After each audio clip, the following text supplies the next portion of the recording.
เป็นภาพบริเวณคาเฟ่พี่ตื่มอยู่บริเวณอ่างเก็บน้ำบ้านอ่างตำบลนาตาลอำเภอตะโงได้นี่คือเป็นหม่องนั่งกินข้าวกินน้ำในคาเฟ่เพื่อนแหละนี่ไปอยากกินข้าวกินน้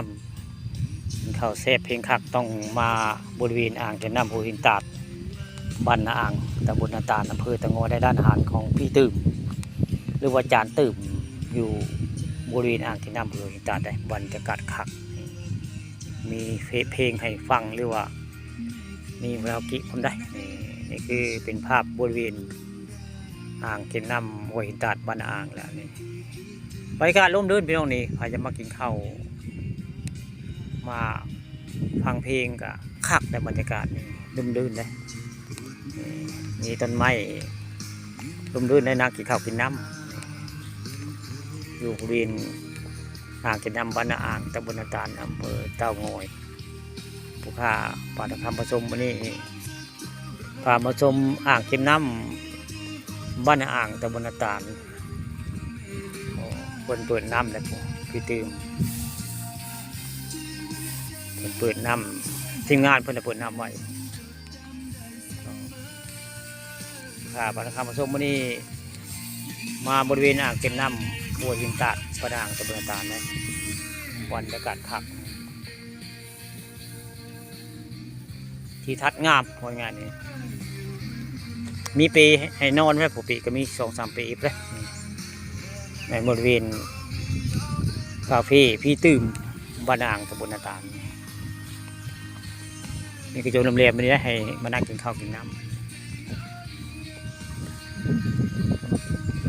กลางคืนมาก็จะมีไฟได้ผมดูโซดเลยเครื่องเลยกลางคืนมาค่ำมากันนี่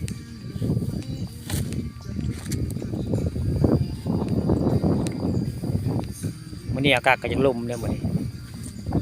มาบริเวณอ่างเก็บน้ำหัวหินตาดมีลมเลยอากาศร้อนแต่ลมวันนี้อากาศก็ลมมีบันไดมีราวบันไดได้ย่างคนมาย่างถ่ายโซฟี่ก็ไม่ในยคูจะว่าย่างจมกลมเพื่อนพี่น้องนี่เปรียบเทียบกันนี่ว่ามันย่างจมกลมก็ได้เพื่อนคนเห็นไว้ได้มองบริเวณคาเฟ่พี่ตื่มบรรยากาศคักพี่น้องนี่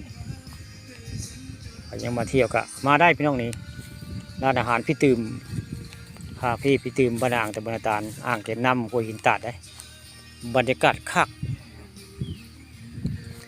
ทิวทัศน์สวยงามร่มรื่นได้มันเปิดเพลงไว้ได้นางแขกมากะมีเพลงให้ฟังมาตอนแรกนี่คักบรรยากาศนี่มันร่มรื่นเนี่ยคอยไปในก็เห็นภูเขาป่าไม้น้ำก็แห้งๆได้น้ำก็ได้เนี่ยเป็นตาตึกเหพี่น้องเบิ่งแล้วก่อนนี้เนี่ยมาตึกเหอยู่ได้มาเมื่อใหม่ผู้ข้าสิเอาถือเหมานำมาตึกเห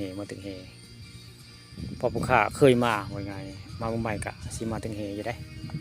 อยู่อ่างเก็บน้ำห้วยหินตาดนี่บรรยากาศคักน้ำแห้งพี่น้อง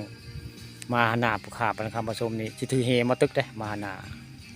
บรรยากาศร่มรื่นคักต้องอาหารแซ่บมาที่คาเฟ่จานตื่มบ้านอ่างตำบลนาตาลบรรยากาศคัก